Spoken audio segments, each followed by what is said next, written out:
जो स्त्री है पृथ्वी का स्वरूप है और पुरुष जो है आकाश का स्वरूप है।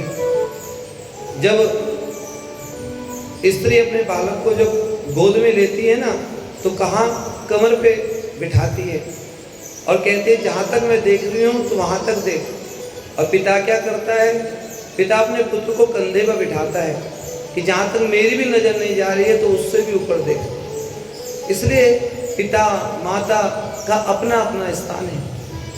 तो माताएं बहनें जब भगवान का कभी नाम लें तो श्री का उच्चारण करें। जैसे पुरुष कहते हैं ओम गंगा देव्ये नमः, तो स्त्रियां कहें श्री गंगा देव्ये नमः। श्री का उच्चारण करके फिर जाप करें, भगवान का ध्यान करें, और ऐसा करने से सभी को अपना अपना फल प्राप्त होता है। सुखदेव जी महाराज परीक्षित को कहते हैं कि हे परीक्षित, तुमने जो प्रश्न किया ना, यह संसार के कल्याण के लिए किया। क्योंकि सुखदेव जी कौन है, जिन्होंने सभी श्रुतियों का मंथन किया, आत्ममंथन किया, और आत्ममंथन करके जो आध्यात्मिक दीप है उससे समस्त समाज को प्रज्वलित किया। सभी श्रुतियों का जो निचोड़ है वेदों का, पुराणों का, वह श्रीमद् भागवत महापुराण है। सारा निचोड़ सुखदेव जी महाराज ने राजा परीक्षित को दिया। कहा कि हे राजन, आपने कहा कि 7 दिन में जिसकी मृत्यु हो तो उसे क्या करना चाहिए? उसे अपने मन को एकाग्रचित करके ईश्वर का ध्यान करना चाहिए।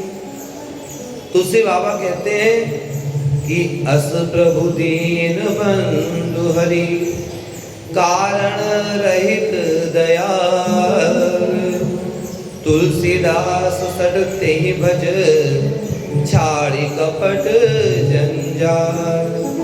कि प्रभु की महिमा को सुनकर के मन पुलकित हो रहा है। जब प्रभु की महिमा सुनते हैं तो मन बड़ा प्रसन्न होता है, क्योंकि भगवता प्रवक्तम भागवतम, भगवान के कहे हुए वचन, भगवान की लीला, वही तो भगवत लीला है। कई लोग कहते हैं ना कि हमारे हिंदुओं को कितने पर्व हैं। जब इस भारतवर्ष में भगवान ने लीला की, भगवान की क्रीड़ा स्थली रही है। अयोध्या में भगवान को राम, और वृंदावन में भगवान श्री कृष्ण ने लीला को किया है, गोकुल में लीला को किया है। जब हमारे इतनी लीलाएं हुई हैं तो इसलिए हम इतने पर्व बनाते हैं। ये भगवान की क्रीड़ा स्थली है। भगवान उस ब्रज की भूमि में जब मनुष्य जाता है तो लेटता है। क्यों लेटता है? न जाने कौन सा कण भगवान के चरण उस कण पे पड़े हों, और वह कण अगर हमें स्पर्श हो जाए तो हमारा जो जन्म है वह सफल हो जाए। इसलिए ये भगवान की जो क्रीड़ा स्थली है भारतवर्ष है। मन बड़ा प्रसन्नचित होता है कि इन जंजालों से, इन कपट से, जंजाल से मनुष्य छोड़ करके उस परमात्मा के चरणों से प्रीति कर लेता है, प्रेम कर लेता है। जो प्रेम कर लेता है उससे बड़ा पुण्यात्मा कोई नहीं, और जो है भगवान से जो प्रेम नहीं करता उससे बड़ा पापी कोई नहीं। पुण्यात्मा वही है जिसने प्रभु का आश्रय लिया, और पापात्मा वही है जिसने भगवान का आश्रय नहीं लिया। प्राणी को, प्रत्येक प्राणी को काल का ग्रास बनना है। काल व्याल का ग्रासा त्रास निर्नाश। तो हे राजा परीक्षित, जो प्रत्येक जीव है उसकी मृत्यु निश्चित है। जातस्य ही ध्रुव मृत्यु, ध्रुवम जन्ममितस्य च, तस्मात् परिहार्यार्थे ना तुम सोचतुमर्हसि।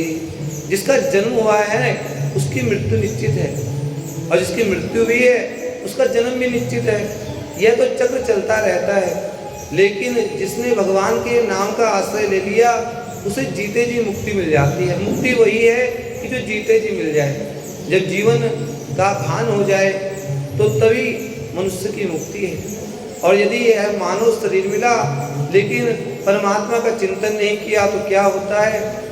आछे पाछे दिन पाछे गए, हरि से किया न हेत, अब पछताए होत क्या, चिड़िया चुग गई खेत। इसलिए जब समय मेरे अवस्था कोई भी हो, परमात्मा का चिंतन करते रहें, क्योंकि इस संसार में सभी को मृत्यु का भय है।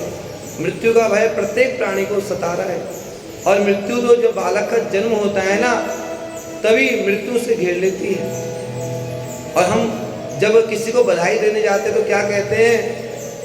खुद अपने मुंह से सत्य बोलते हैं, और जी पुत्र हो गया। हाँ जी, क्या बोला हमने? पुत्र हो गया। कि हुआ है और जाएगा भी। यही तो कहते हैं कि क्या वह पुत्र हो गया, और व्यक्ति कहता हाँ धन्यवाद धन्यवाद, लेकिन हम क्या कहते हैं, हुआ है तो जाएगा। ये सत्य हमारे मुख से निकलता है, लेकिन हम किसी को अगर किसी के यहाँ कोई सुंदर कार्य हो और हम कह दे राम नाम सत्य है, तो क्या कहेगा, घर तक छोड़ने आएगा डंडा लेकर।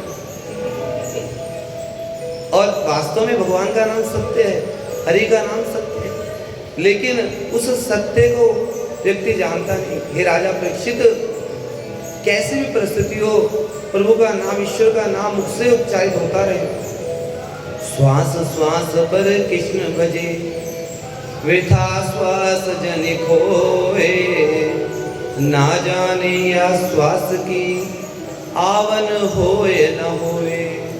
इसलिए प्रतिक्षण भगवान ने जो है मनुष्य को जो श्वासों की गति है उसकी